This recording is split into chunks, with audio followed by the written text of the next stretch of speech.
Welcome home to Tall Poppy, the channel for flourishing upstarts and startups. This is the first part of our initial visit with Latisha Taylor of healthmeasured.net. Enjoy this visit and be inspired. Welcome, Latisha. It is such a joy to have you here. And I met you at the Women's Entrepreneur Day last year and then again recently at the second year. So welcome. And everyone, this is a tall poppy, although, how high are you? Oh, I think I'm a short puppy, 5 feet tall. Thank you so much for having me. So I just love it because when we take our photographs, it's sort of like, I feel like RuPaul next to you. Oh, you're so cute. I can see through the weeds, way down low. No, but you're tall, you're tall. It's figuratively. One of the reasons why I'm just so thrilled to have you here today is, as I explained at the intro, you came from a small town, Post Falls, Idaho. Yeah. You're a cheerleader. Yes. And now you are the co-founder of healthmeasured.net, yes, which is an end-to-end enterprise wellness company. Yes. You end up being invited to the Vatican. You end up being invited to Davos. Yeah. And now you are a UN, United Nations Ambassador for Women's Entrepreneur Day. So before we, delve into all that juicy stuff, we really need to work out the journey. So you started off in Post Falls. Your mum and dad, what was the experience of entrepreneurship for you? Well, I think it started actually pretty young. I mean, my dad's a financial advisor, so, he would run his business out of our home.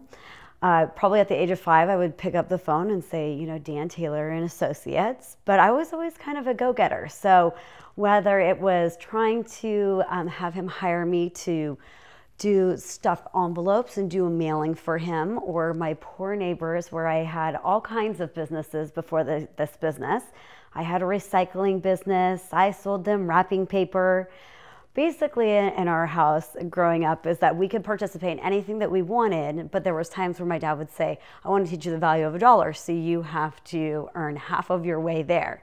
And then I would come up with some sort of business idea that I would pitch to my neighbors. And I think that's where I got my start. So I didn't realize this about your dad, because your mum is in oncology. Yes. In a company we can have you explain that. But boy, now you are a beautiful melding of all this information. But so you were started negotiating at an early age. Probably my mom would say out of the womb. Okay. Always independent and always kind of negotiating. So would you just class it as being the Sheryl Sandberg bossy, or would you class it more as just seeing how much juice you can get out of life? I think more how much juice you could get out of life. I mean, I always wanted to just ask for a little bit more and ask for a little bit more, because you never know, like, if you're up against the line unless you ask for a little bit more. So I've kind of sustained that throughout my entire life. That's amazing, because you're a lot of women, or a lot of people don't grow up in a household where that's encouraged. And wow, so that do you see that there's that difference for you compared to a lot of other people that?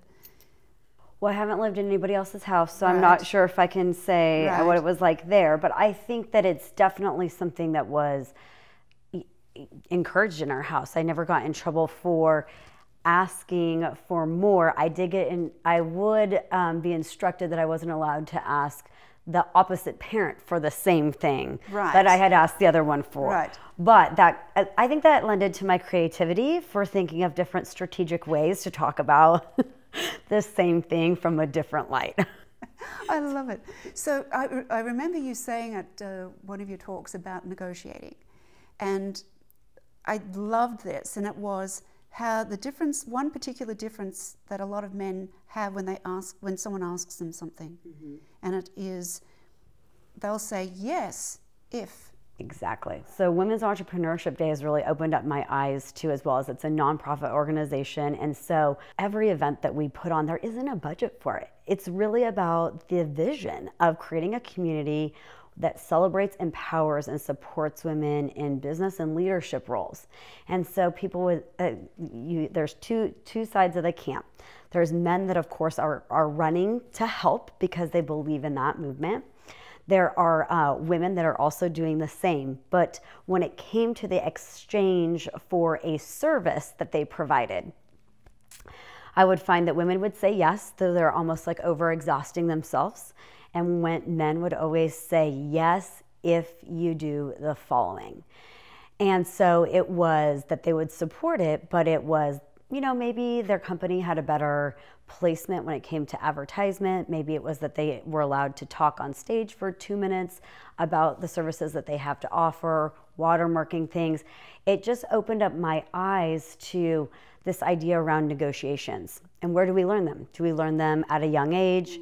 And so anytime I feel like I need to learn something, I dive into it and then put on a program and have other people that are experts actually teach me as part of my learning process. That was interesting that you you observed that, because you have no problem about asking. And it is part of a transaction, and you know, the way that I think of the world, my worldview is that men and women should be more, you know, that it is a transaction, you know, otherwise you're taken for granted. Yes. From the individual to culturally to economically. So also that request is almost showing boundaries, like a healthy boundary. Yes. Do you see the same thing, that acknowledging that it is a transaction is also a boundary setting? Yeah, very much so. And I think that sometimes we don't think about it that way, right? So whether it's personal relationships or whether it's business relationships, every communication, every exchange, to me, people will get afraid of that word sales, but really we're sharing ideas and information. And so I'm buying into what you're saying and vice versa. So it's about thinking through what would this mean to me? How much time is it worth, or what am I going to learn from it? And just to be able to kind of put together these different scenarios in your head. Do you think it could be an exchange of value where Exactly. a lot of people recognize that they are giving value and it has a worth? Absolutely. Instead of what they're giving as a value and not having it recognized and just assuming that it's going to be treated well. You're only going to get what you ask for. You're only going to get what you're asked for. And that assumption that somebody else is going to see the value in you, I think, is a strong disservice that people do to themselves. You have to learn how to voice what it is that you're bringing to the table, because if you can't stand up for yourself, how can you expect somebody else to do that? And so this is what I think is one of the key things. I've hosted Women's Entrepreneurship Day in 3 cities and was lucky enough to be asked to represent my company at the UN. And this is a consistent message that you see across the board is, you know, if you don't choose your own self and stand up for yourself, who else is going to do that? And that is part of that, whether it's a value exchange, a dollar exchange, whether it's somebody that is maybe giving you an experience that you wouldn't otherwise have had, there is an exchange, and you know, you do need to ask for more. And people feel very uncomfortable about the word exchange or Yes. transaction. Yes. And we really need to maybe open up a discussion about, you know, transactions and boundaries, and be open and honest about it, and we can open it. So we'd love to hear from you all about your thoughts on this process, and maybe how we become more comfortable at it. And maybe you can give us some examples of how you weren't comfortable in this regard, and then you got a little bit braver and just bit the bullet and practiced a little bit more. So we'd love to hear from you. And I know that Latisha would love to hear as well. I would love to hear. Yes. I would love to hear. I think that we learn so much from sharing the failures that we have, or the lessons, more than just the successes, right? So that's one key thing on any panel I participate in, is I want a specific situation, what happened, and then how did you handle the thing that showed up that you didn't expect to happen. And that's what we like here at Tall Poppies, is the journey. Yeah. Because it's not going to be thrilling, and nothing epic, guys, ever happens easily. All the great stories were always a struggle, and surpassing those struggles. So we're talking about the journey. So share the journey of, you graduate University of Idaho. University of Idaho, yep. With a degree in mass communications. Correct. And then you go into So I was my senior year of college. It was actually really cool. We had a Fortune 500 company that would come in, and there were about 20 students that were selected from the advertising and communication department to put together a makeshift advertising company. And so that year, New York Times sponsored it. And so we all had different roles.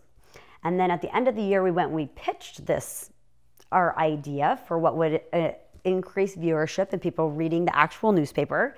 And so I was recruited by an advertising agency in New York and one in San Francisco. So I ended up going to the one in San Francisco. When I was little, I used to write California girl at heart in the sand, so it seemed like fitting that I should go there. And so then I did that. I did that for about 1 year. And I was just sharing this story earlier today. I said it was so interesting to me about that industry is that you would have people that would work 70, 80 hours. And I'll never forget it. There was a lady there, and we thought she was going to be up for the next promotion. And we walked in on like a Friday, and she's putting her desk, all of her belongings in a box, just one box. And she was let go. I said, what's going on? They're like, oh, she was fired. Why? Oh, because we lost the account. And I just remember thinking, what a devaluation of human character, right? Because here's this lady that's working extremely hard, we think was going to get a promotion. And she ends up, just being let go. And that's how the advertising industry works. I just didn't watch a lot of Melrose Place, so I didn't know that this was like a standard thing of how it operated. So from there, I just started looking for industries that had a lot of sustainability, but still had entrepreneurial skills. So what do you mean by sustainability? So I meant that regardless of what was going on economically, whether it was a downturn or an upturn, it was something that there was a mainstay. So healthcare, people are unfortunately always sick. And so that seemed like a good avenue to go into. So, and because you were in biotech and... Yeah, I worked for a bunch of biotech companies. I worked in the field, and then I worked as a trainer. And they wanted me to go in-house to do marketing for them. But the way they would present it is that you would go to the corporate office for 2 years, and you would work, and you would probably not be able to go home for the holidays. And then at the end of this 2 years, you could write your ticket anywhere. And I was like, no, that doesn't make any sense. No, you can't. You can only take the job where there's an open territory, which would be somewhere that was, I guess, less desirable to live normally. So I thought it sounded more like corporate deployment. And I was like, I am not going to do that. So I worked for probably 4 or 5 different companies. I would take a territory that was underproducing and take it to the top, and did that. Who were you? So I worked for Galderma, which was a dermatology specialty company, and I worked for Forest. So my clients were psychiatrists, rheumatologists, dermatologists, cardiologists, asthma practitioners, pulmonary guys. Pulmonary, yeah. Pain management, and my last stop was oncology. So you were really hitting the board, yeah, broadly, but the common denominator there is oftentimes inflammatory. The common denominator is inflammatory, and the common denominator was geographically, yes. But every disease state has an inflammatory component. So these were different companies within that area. And I think, for me, it was really about the relationships that you build with people. And so were you dealing with the doctors, or were you dealing with... Who were you dealing with? I was dealing with the doctors, yeah, right. Practitioners, yeah. And trying to get a hold of them is hard. It is extremely hard. So I always say there's 2 people in the office. There's the practitioner, and then there's like the person that runs the office, mm-hmm. and that's somebody different. And so you have to, you're really building 2 relationships. And then, depending on... One's the gatekeeper. One's the gatekeeper, and, nurse practitioners play a huge role these days. Yep, in offices. So, you just really have to look at who's the influencer, just like you do in any company. So that could literally be the person that, takes care of the yard. I mean, you don't know who is exactly has an ear for the business owner. And people don't realize that in the medical field, you do need your collegiate support in that if you take care of one doctor, yeah. He will certainly share, or she will certainly share it with her colleagues and friends about the service that they're getting. So doing well and for them the word of mouth does still have a whole lot of weight. A whole lot of weight. It's the best marketing that's out there. I view it like a second family. Like the office family is like a second family. Like there's always a mom that's kind of like trying to protect the practitioner and their time. And you have to learn how to communicate effectively, efficiently, and provide value. That's the thing you have to do. And so that was easier to do in that biotech space a while ago. And as all industries, regulation starts to come in. And, at some point, it became more that you couldn't really have a conversation about published literature. And for me, that was an unfortunate situation. Why was that? You'd have to ask the legal teams at pharmaceutical companies about why they don't let you discuss all clinical information. Because that's what my go-to is when I ever give a talk on any medical stuff is peer-reviewed published journals. I don't, that's so important. They're so important. But let's say that you have a peer-reviewed journal that a practitioner uses it off-label and they got funding to do so. The company wouldn't want you to discuss that because it's something that's not in a line. So, there was these things where you could add additional value. And I think that that was one of the best services that pharmaceutical and biotech space provided.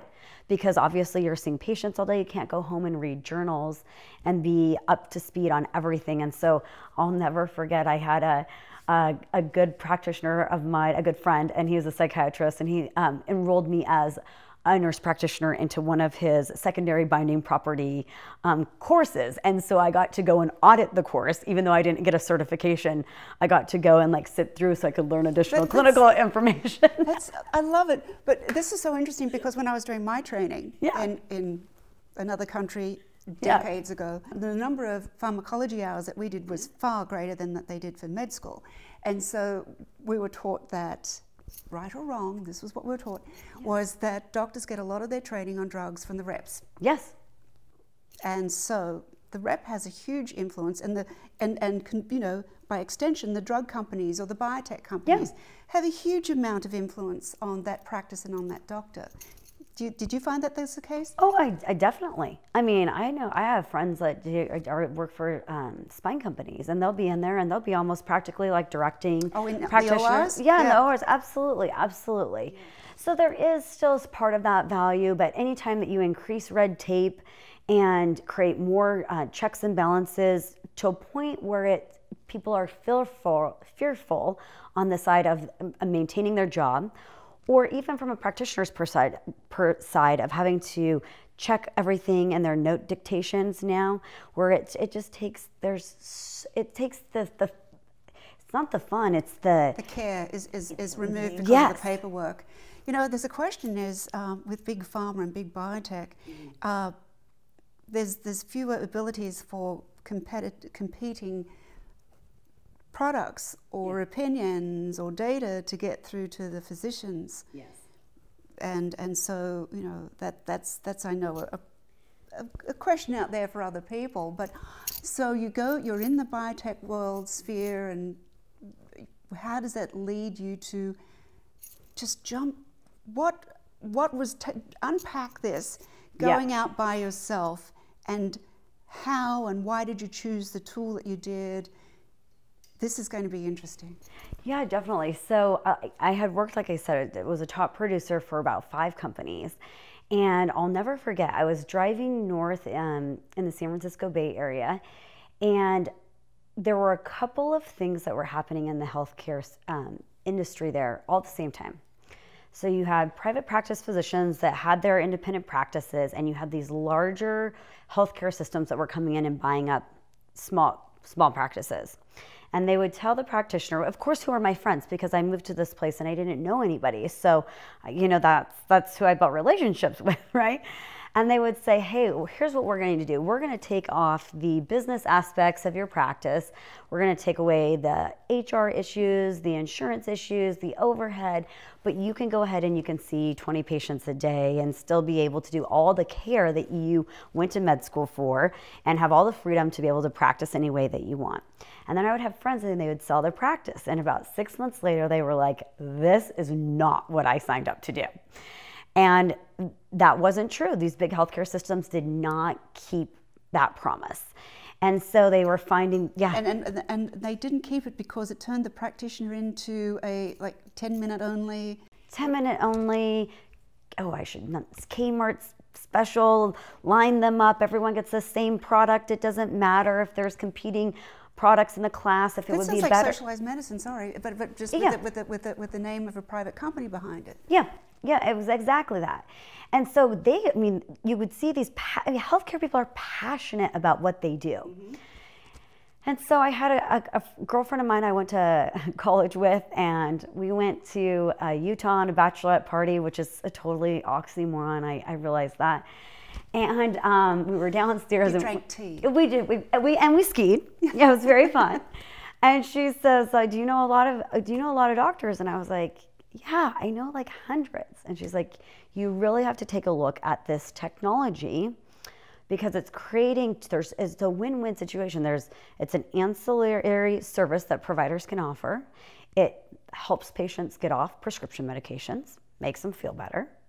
But there's also there's a remuneration on the practitioner side that doesn't go through insurance. And I thought, well, I already have so many clients that I know. Why don't I take a look at this? So I started to dive into the science behind this technology. And the technology was already in place. Mm-hmm. It's a tool. Yep, so we'll talk about that. So the technology uses Raman spectroscopy. It's a Nobel Prize winning science.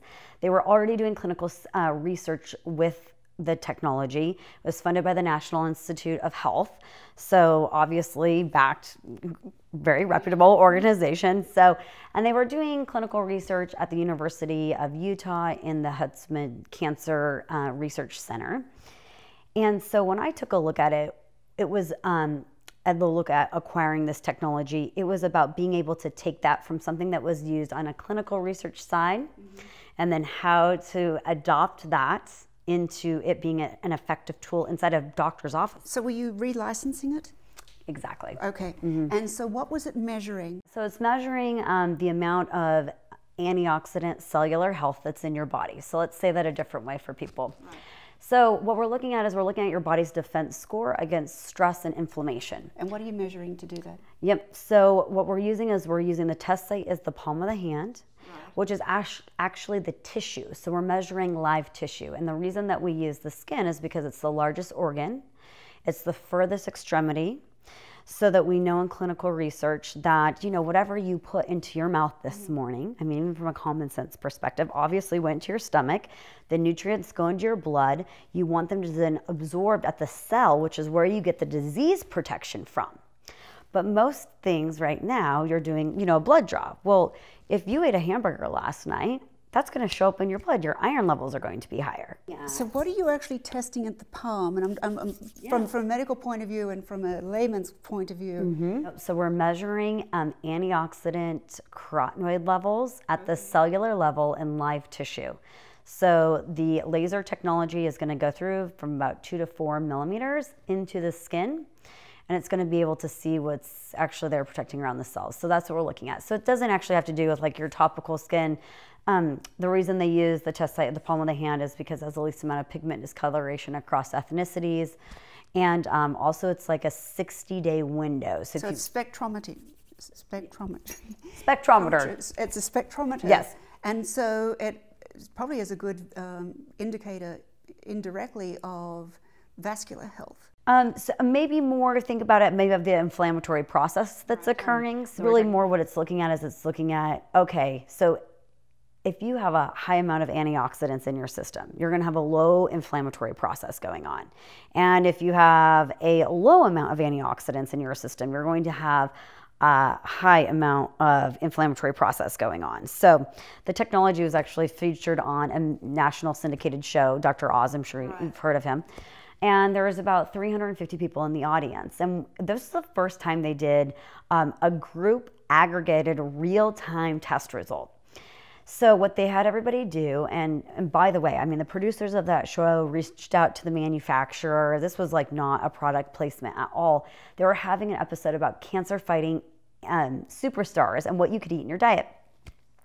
And so they had everybody come in that was in the audience, And it takes about 1 year through a lottery to get onto that show. And they got tested before they got on the show because it only takes like a minute, doesn't hurt, no needles, you get the test results immediately.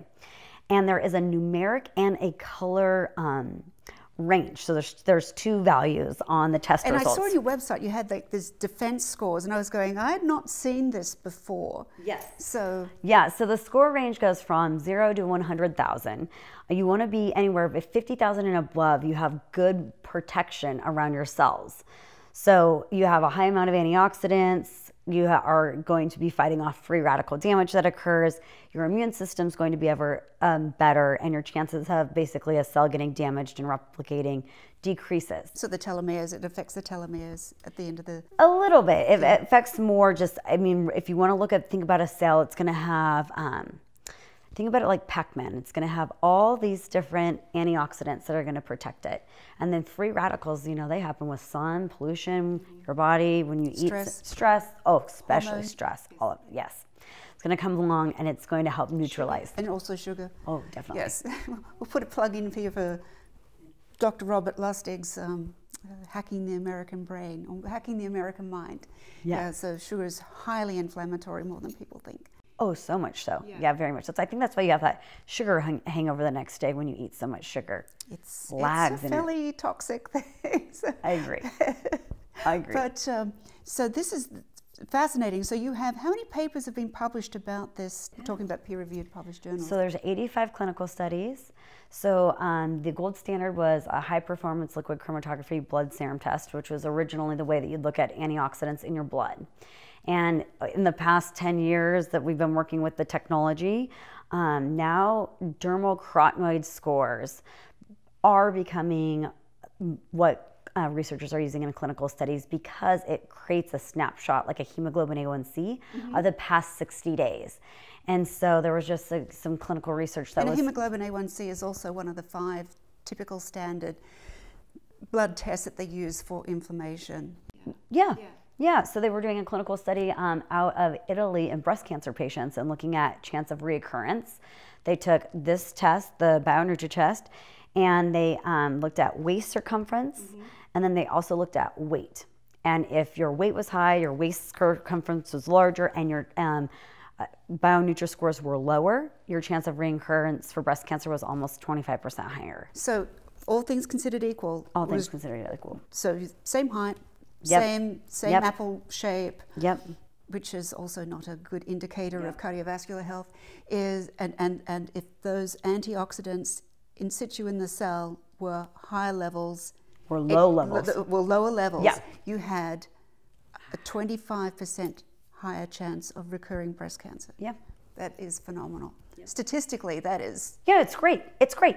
Astounding. This is why, I mean, you know, we always need data for people to be able to see it. And, you know, there's a 10-year study that they did at Yale, and the second outcome for that study was that it changes people's behavior. As Carly Fiorina, who was a candidate for the Republican Party for the presidential nomination, said when she was at Hewlett-Packard was that, so the goal of data is to turn it into information and then the information into insight.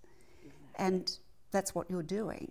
It's amazing. Especially when peer-reviewed published journals are fantastic. Well, it's so great. So, I mean, it really speaks to, I can take a 2-year-old to an 82-year-old and they understand colors and numbers. So whether you're right-brained or left-brained, and I always tell people, it's like going to confession on Sunday in a Catholic church. Like, people put their hand on there, whether they have a lot of nutritional training or they have very little, and they automatically start telling you all the things that they've done. And that insight is really what is utilized to get people to change their behavior. And that's the problem in healthcare, is that we are telling people all the time what to do. So this is actually helping drive the patient to be more responsible and accountable and see the results of their own behaviors directly. Yes. I frequently tell practitioners, this is what you've been waiting for. You have been trying to educate people by telling them what to do. People learn 3 ways. They learn through experience, they learn through a story, somebody else's story, or they learn from telling. The most effective is the experience, which is also the most painful most of the time, right? So that's why you see cancer patients. That's why you see people that have HIV patients. You see them more willing and yearning to want to try and do something different because they're looking at that end of life. But what this does is it actually has that same response with people that are healthy. And I commonly hear people say this, oh, I feel great. I said, well, you don't feel your arteries hardening and you don't feel cancer cells like growing in your body. This isn't about a feeling. We now can quantify it in a way that you know numerically what your body's defense score is. And then you technically have the choice of whether or not you want to improve that or whether you don't. But what's fascinating about it is that whether it's on the 3rd visit or the 5th visit or the 6th visit, it's a biometric in an office, right? So you're going to get tested every time you come in. You have people that smoke for 10 years. On the 5th visit, they'll stop smoking because they can see something that they can relate to. And then they realize, oh my gosh, what I am doing every single day is a bad decision. It's like the gold star at school. Yes. And there's no participation trophy here. Yeah. No, there's not.